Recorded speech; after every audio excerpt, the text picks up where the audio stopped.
वादी हंदिस मौसमस मज आमच तब्दीली किन इतबालई इलाकन सान मशहूर सयाहती जाय गुलमर्ग तो अफरवट ताज़ शीन पेन सत्य दर्ज हरारतस मज मजीद कमी सपज तत ताज़ शीन रिकॉर्ड सपदन किन मुल्की तो गैर मुल्की सैलानी हिंद योर यिनच वमेद नजर गछान। ताज़ शीन रिकॉर्ड सपदन किन सर्दी मज ज्यादा हुरियर सपुदमुत यिल जन मुल्क केन मुख्तलिफ रियासतन हिंद सैलानी मशहूर सयाहती जाय गुलमर्ग मज आजकल मौजूद आसित सठा लुत्फ अंदोज नजर गछान।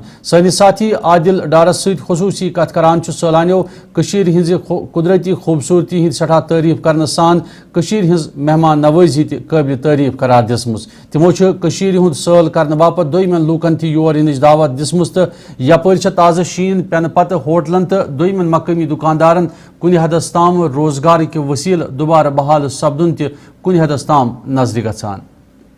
सेकेंड टाइम विजिट है और ये शायद ये सीजन का पहला स्नोफॉल है। बहुत अच्छा लगा है। अभी हम लोग जाएंगे गोंडोला में फेज 1 फेज 2 और बहुत मजे करेंगे। बहुत अच्छा लगा। अभी तो सब सही लगा। हम लोग कोलकाता से है। हम लोग का बहुत फेवरेट जगह है। बार बार आने का मन करता है। और कुछ दिन पहले जैसे थोड़ा डिस्टर्ब हुआ था तो हम लोग भी बहुत वॉरिड थे कि कैसे जाएंगे फिर। तो अभी बहुत एकदम सही हो गया है। सब लोग फ्रीली आ सकते हैं, एंजॉय कर सकते हैं। गुलमर्ग बहुत साल पहले हम आए थे, 25-30 साल पहले।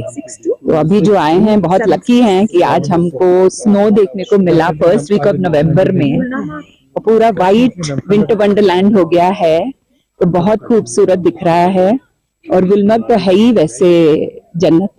इट इज ब्यूटीफुल और यहाँ के लोग भी हमें बहुत अच्छा लगा। हम खाइबर में रुके हैं तो बहुत ही बढ़िया हॉस्पिटैलिटी है और मैसेज है कि लोगों को यहाँ जरूर आना चाहिए, चाहे विंटर में आए या समर में। लेकिन विंटर में इसकी जो खूबसूरती है वो एकदम माहौल बहुत ही बढ़िया है। बहुत अच्छा। हम कल यहीं पे स्टे कर रहे थे। मुझे लगता है शाम से थोड़ी थोड़ी सोच हो गई थी और रात होते होते वो बहुत सुंदर हो गया सब। तो बहुत ही अच्छा लग रहा है। हमने रात को बाहर निकले होटल से, पिक्चर्स खींची और अब शायद गोंडोला में और अच्छी स्नो मिलेगी शायद ऊपर जाके। बहुत अच्छा। अभी तक मतलब हमको 2-3 दिन ही हुए हैं बट जिससे भी मिले हम बहुत अच्छे से, बहुत प्यार से सबने बात की है। और होटल वगैरह में भी बहुत अच्छी हॉस्पिटैलिटी। मतलब यही सुझाव रहेगा।